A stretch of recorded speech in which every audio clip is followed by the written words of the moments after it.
Choosing the right makeup look for your photo shoot is crucial.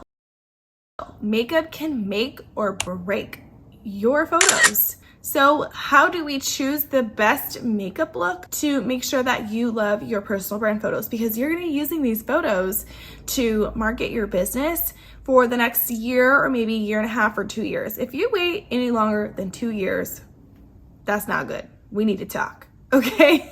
Today, I'm gonna be talking about how to choose the best makeup look for your photo shoot. So let's get into it.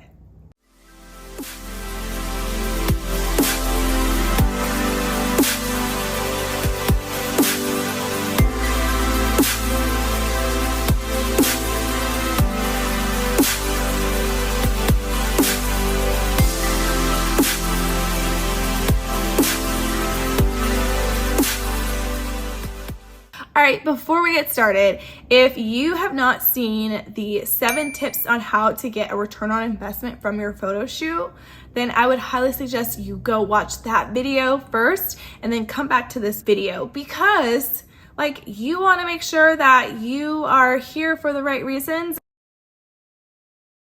If you're here, I know one thing about you, and it's you are looking to rebrand or brand your business, you as the personal brand.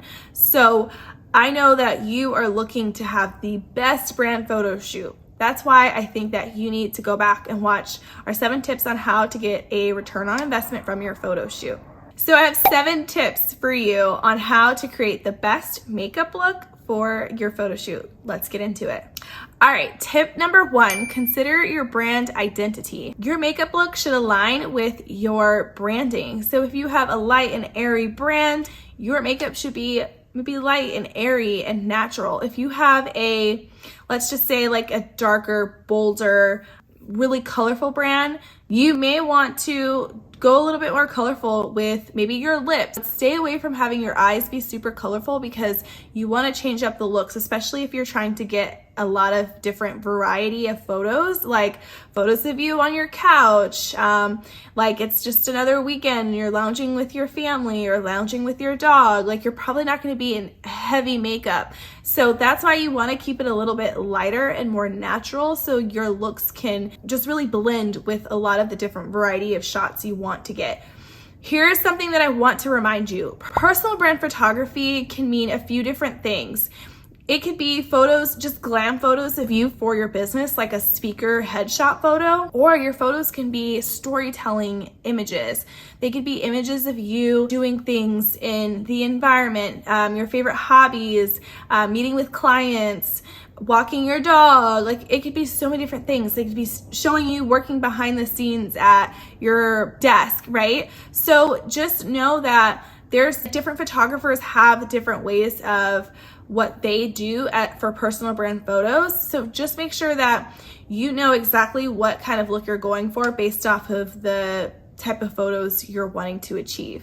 Tip number 2, think about the lighting. So lighting is everything. And if you are working with a professional personal brand photographer, they will let you know that, hey, the location that you chose has this type of lighting. It's more natural light. Or, hey, maybe your lighting is just studio lighting. We're going to have a lot of artificial lighting. So you might want to change up your look, have maybe more of a glossier look or something. So I would suggest that you work with your photographer and understanding, hey, what type of lighting scenarios are we going to be working with for our photo shoot?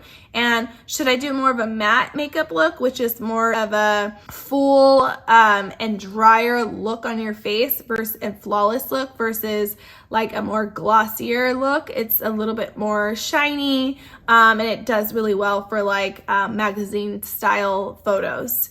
So just ask your photographer, and they should direct you to the best type of makeup that you should go with on the day of. And that leads me to tip number 3, consult with your photographer. So your photographer should have some great tips for you on what makeup look might work well with your skin tone, your skin type, and your age potentially.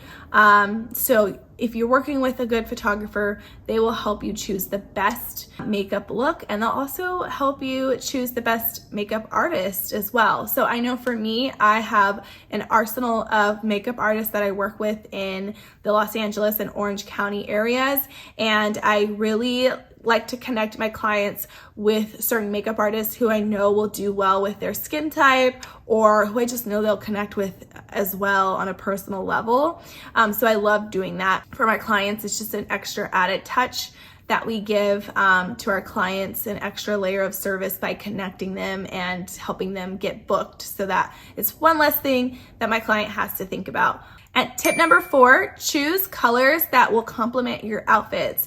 So if your brand colors, let's just say, are pink and blue and white and black, you're gonna wanna go with, again, a more of a natural look, and you're probably will go with like maybe a pinkish eyeshadow, pinkish blush, very natural toned to, your face, your skin type. But you can implement some pink lipstick with your brand colors. You can implement a little bit of a pinkish eyeshadow. So you really want to allow your makeup to complement your wardrobe as well, even those boss glam looks to dressing down to the everyday casual wear that you might, be seen in, while you're running errands on the weekend. So choose colors that are going to complement your outfits. Tip number 5, keep it classic. While it may be tempting to try a new makeup trend or go really bold, I think classic and timeless is the best thing that you can do. And the reason why is because these makeup looks can really stand the test of time. Like if you look back at people who were in like the 70s and they had the like really dark, all full blue, pink, whatever eyeshadows, like you don't see people wearing that today. But you do see like the people like Audrey Hepburn, or like the famous people in the 70s, the like really classic girls. Their makeup looks are still in today in the 21st century. So like just make sure that you keep your makeup classic. It never fails. Trust me. The people that I see who end up not really liking their photos, it's because they're overdone with like the lashes and the eyeshadow and the eyeliner that's like fully blacked out and overlined lips. Like you don't need that for your photo shoot. You just want a classic, soft glam look. So if you are going to your makeup artist, they're asking you what type of look do you want, tell them soft glam. If anything, they should not fail at that. And also show them a picture, like show them multiple different photos, especially of people whose skin tone is like yours. So if maybe you're a darker complexion like myself, it might take you a lot of different like examples to show them, but search for those examples, take those, send them, share them with your makeup artist, and trust me, it will do such a difference. And also like hire a professional, 100%. Don't forget about your skin. You want to have the most healthiest looking skin as possible. And the way that you do that is, number 1, stay off the alcohol. So try to minimize alcohol as much as possible, if not cut it. 4 to 6 weeks leading up to your photo shoot. Alcohol tends to dry out the skin and it really can age us. Tip number 2 is to hydrate. Make sure to drink half your body weight in water. And some other things that you can do is get a facial or get a chemical peel, but just make sure that these things are things that you've done before in the past. If you do want to try out something new like a facial or dermaplaning or microneedling or chemical peels, I would suggest that you do it like 6 weeks, so 1 to 2 months at least, before your photo shoot. So that way, if your skin has any reactions, you still have enough time to have those reactions subside so it doesn't affect your photo shoot. But I would highly suggest that. I get my chemical peels probably like every 6 months, like once every 6 months. And my skin just looks so much healthier. It shines, my makeup goes on really smoothly. It just does wonders for my skin. It's clear, it's vibrant.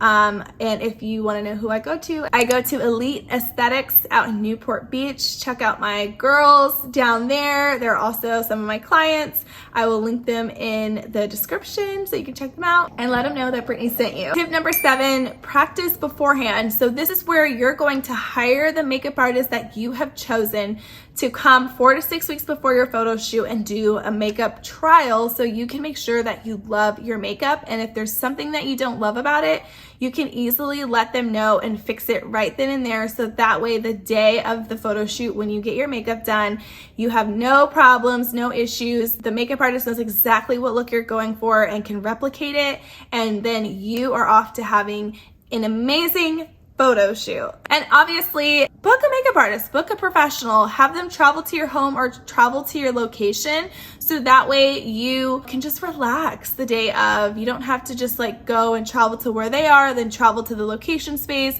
Have them come to you already, so you can have more time to relax and get ready for the day, get in a really good headspace and mindset, and just get really excited to have a beautiful day where you are elevating and enhancing your personal brand. By following these tips, you're gonna make sure that you look your best on your photo shoot day and that you love your images. And so if you are someone who is, planning for a personal brand photo shoot, and if you're in the LA area, I'd love to work with you. You can book a discovery call with me in the link in the description. And I also have a free gift for you. Please download our 20+ ways to use your brand photos online so you can attract more leads in your business.